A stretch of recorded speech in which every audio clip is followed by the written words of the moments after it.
തിരൂർ നഗരസഭയുടെ നിയുക്ത ചെയർമാനായി കീഴടത്തിൽ ഇബ്രാഹിം ഹാജിയെ തെരഞ്ഞെടുത്തു. നേരത്തെ തന്നെ ചെയർമാൻ സ്ഥാനാർത്ഥിയായാണ് 17-ാം വാർഡിൽ ഇദ്ദേഹത്തെ കളത്തിലിറക്കിയത്. തിരൂർ നഗരസഭയിൽ അത്ഭുതകരമായ വിജയം കരസ്ഥമാക്കിയ UDF നേതൃത്വം ഐക്യകണ്ഠേനയാണ് കീഴടത്തിൽ ഇബ്രാഹിം ഹാജിയെ നിയുക്ത ചെയർമാനായി തെരഞ്ഞെടുത്തത്. കഴിഞ്ഞ ഭരണസമിതി നടപ്പാക്കിക്കൊണ്ടിരിക്കുന്ന അത്യാധുനിക രീതിയിലുള്ള സ്റ്റേഡിയത്തിൻ്റെ പണി പെട്ടെന്ന് പൂർത്തീകരിക്കുമെന്നും തിരൂർ ബസ് സ്റ്റാൻഡ് നവീകരണം, ഗതാഗതം തുടങ്ങി ജനോപകാരപ്രദമായ പദ്ധതികളുമായി മുന്നോട്ട് പോകുമെന്നും മുസ്ലിം ലീഗ് നേതാക്കൾ പറഞ്ഞു. മുനിസിപ്പൽ മുസ്ലിം ലീഗ് കമ്മിറ്റിയുടെ എല്ലാവിധത്തിലുമുള്ള നന്ദി ഞങ്ങൾ ആദ്യമേ അറിയിക്കുകയാണ്. തുല്യതയില്ലാത്തൊരു വിജയമാണ് ഈ നഗരസഭാ തെരഞ്ഞെടുപ്പിൽ UDFന് വിശിഷ്യ മുസ്ലിം ലീഗ് പാർട്ടിക്ക് ജനങ്ങൾ നൽകിയിട്ടുള്ളത്. മുസ്ലിം ലീഗ് പാർട്ടി മത്സരിച്ച 26 സീറ്റുകളിൽ 25 സീറ്റിലും മുസ്ലിം ലീഗ് പാർട്ടിയുടെ സ്ഥാനാർത്ഥികൾ വിജയിച്ചു എന്നുള്ളത് വളരെ അഭിമാനം നൽകുന്ന കാര്യമാണ്.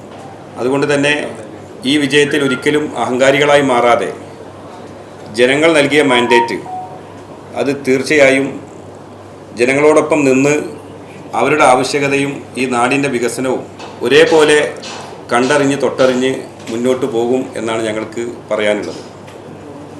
അതോടൊപ്പം തന്നെ ഈ ഭരണ സംവിധാനത്തിന് നേതൃത്വം നൽകുന്നതിന് വേണ്ടി ബഹുമാന്യായ നമ്മുടെ 17-ാം വാർഡിൽ നിന്ന് തിരഞ്ഞെടുക്കപ്പെട്ട മുസ്ലിം ലീഗ് പാർട്ടിയുടെ മുനിസിപ്പൽ പ്രസിഡന്റ് കൂടിയായിട്ടുള്ള കീഴടത്തിൽ ഇബ്രാഹിം ഹാജിയെ ഇന്നലെ ചേർന്ന പാർലമെൻ്ററി പാർട്ടി യോഗം ഐക്യകണ്ഠേനെ പാർട്ടി ലീഡറായി പ്രഖ്യാപിക്കുകയും ആയതിൻ്റെ അടിസ്ഥാനത്തിൽ ഇന്നലെ പാണക്കാട് സംസ്ഥാന പാർട്ടിയുടെ പ്രസിഡന്റ് സയ്യിദ് സ്വാദിഖ് അലി ശിഹാബ് തങ്ങൾ മുസ്ലിം ലീഗ് പാർട്ടിയുടെ നമ്മുടെ നഗരസഭയുടെ ചെയർമാനായി പ്രിയപ്പെട്ട ഇബ്രാഹിം ഹാജിയെ പ്രഖ്യാപിക്കുകയും ചെയ്തിരിക്കുകയാണ്.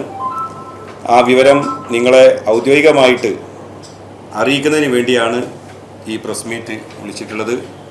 ആ ഉത്തരവാദിത്വം ഈ വരുന്ന 5 വർഷം നല്ല രീതിയിൽ മുന്നോട്ട് കൊണ്ടുപോകണം എന്ന് തന്നെയാണ് ഇവിടെ സെക്രട്ടറി സൂചിപ്പിച്ചതുപോലെ വികസന കാര്യങ്ങളിലും മറ്റുമൊക്കെ ഇടപെട്ട് ആരോഗ്യ മേഖല പ്രത്യേകിച്ച് പരിഗണിക്കേണ്ടതുണ്ട്. അപ്പം നിങ്ങൾ അവസാനം സൂചിപ്പിച്ചതൊക്കെ ആ കാര്യങ്ങളൊക്കെ തന്നെയാണ്. അതുപോലെ തന്നെ തിരൂര് വളരെ പ്രയാസം അനുഭവിക്കാൻ പോകുന്ന ഒരവസ്ഥയിലേക്ക് വരിക. കാരണം ഈ ലുലു മാളൊക്കെ ഓപ്പൺ ചെയ്ത് കഴിഞ്ഞാൽ ട്രാഫിക് ജാം കൂടാൻ സാധ്യതയുണ്ട്. അപ്പോൾ അതിനൊക്കെ പരിഹാരങ്ങൾ പ്രത്യേകിച്ച് വിദഗ്ധരുമായി ബന്ധപ്പെട്ട് കേന്ദ്ര ഗവൺമെൻറ്റിൻ്റെ സെക്രട്ടറി സൂചിപ്പിച്ചതുപോലെ കേന്ദ്ര ഗവൺമെൻറ് ഫണ്ടുകളൊക്കെ ഉപയോഗിച്ച് വലിയ പ്രൊജക്റ്റുകൾ കൊണ്ടുവരാൻ തന്നെയാണ് തീരുമാനം.